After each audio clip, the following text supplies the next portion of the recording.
These are the Terrans. They're flying their buildings in to set up their base, much as they would in the original StarCraft. Notice the command center here is holding 5 SCVs. This is a special new ability that allows the Terrans to rapidly expand or redeploy on the battlefield.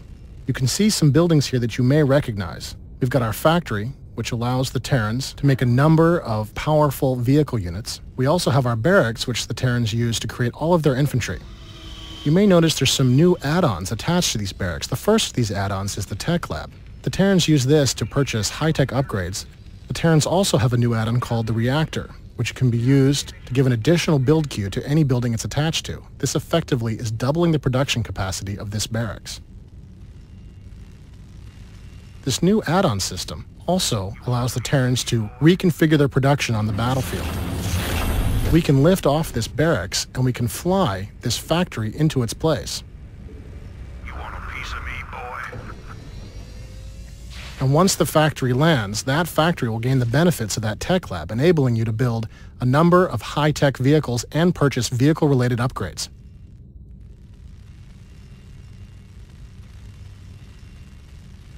Base defenses are still very important to the Terrans. We've got our bunkers, which of course will load up with our infantry. In addition, the Terrans have a new base defense. This is the sensor tower, which the Terrans can upgrade into a radar tower. The regular sensor tower detects enemy cloakers.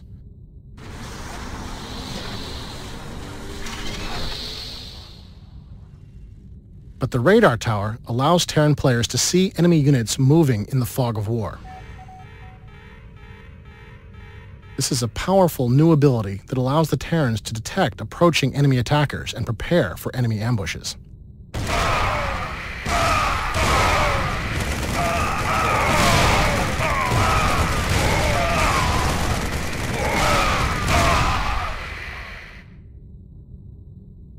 The battlecruiser is back in StarCraft 2. Battlecruisers can be upgraded to have their own special, unique mega weapon. Each battlecruiser is upgraded individually.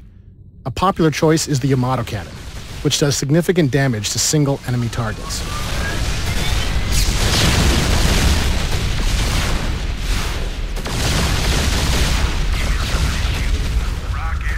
Another powerful choice is the plasma array.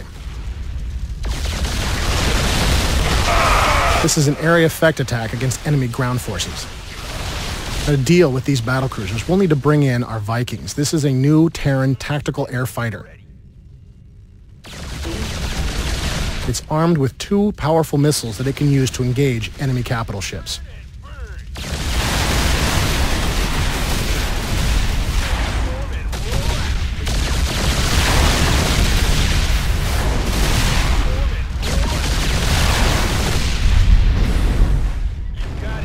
The Viking can also deploy into an assault mode that allows it to move on the ground.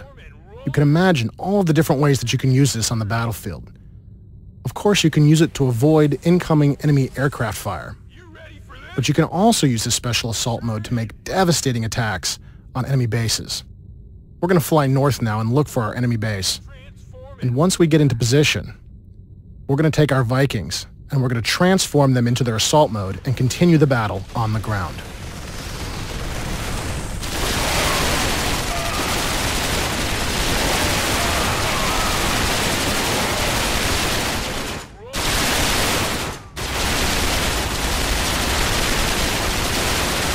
Well, the Viking is a very flexible unit. It does have some drawbacks.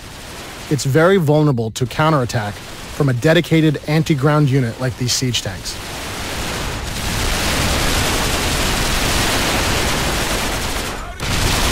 That was simply too much firepower for our Vikings to survive, and we'll be forced to transform into our air mode and move away. To attack these siege tanks, we're going to bring in our new Terran gunship. This is the Banshee. It fires a volley of rockets at enemy ground targets.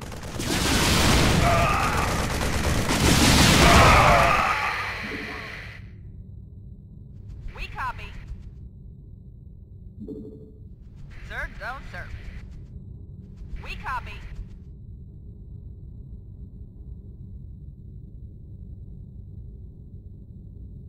All over it.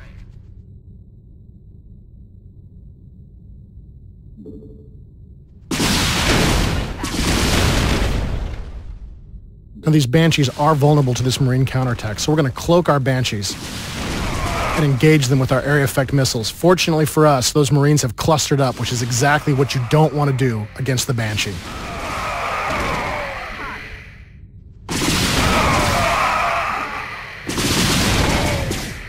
Now, the enemy has a sensor tower nearby, which is allowing him to detect our Banshees, and those missile turrets are engaging us. Well, the Banshee is very powerful against ground targets.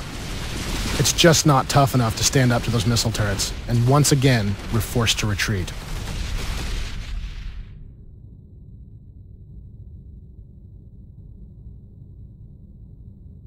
To continue this attack on the enemy base, we're going to bring in our Reapers. This is a unit that you may remember from our original announcement demo.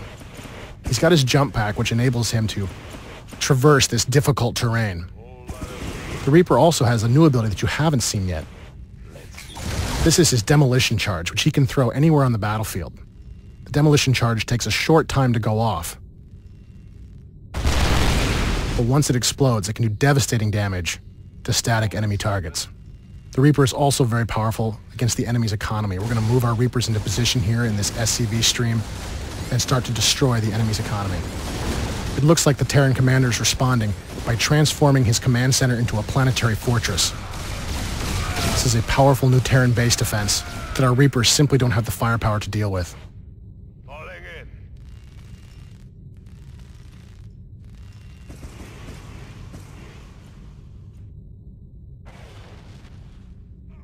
Like many Terran players, we have bases all over the map. As you can see here, our supply depots are blocking access into our base, preventing the enemy from closing with our siege tanks and allowing us to shell them from range. Inside our fortified position here, we're going to use our SCV to build a new special Terran assault unit. This is the Thor. It's an assault unit so large and so powerful that it's actually built out on the battlefield. Done deal. Now, it might appear that we are trapped inside our base. But in StarCraft 2, supply depots can be lowered into the ground into a special defensive position that allows our units to path over them. And once we've moved through, we can raise our supply depots back into position to protect our siege tanks. This better be an emergency. On it. Done deal. Oh, it's on.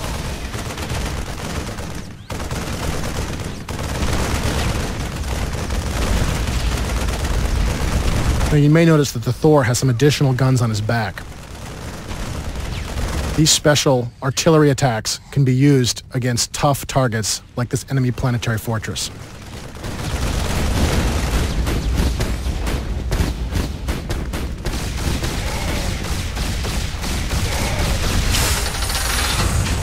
Like everything in Star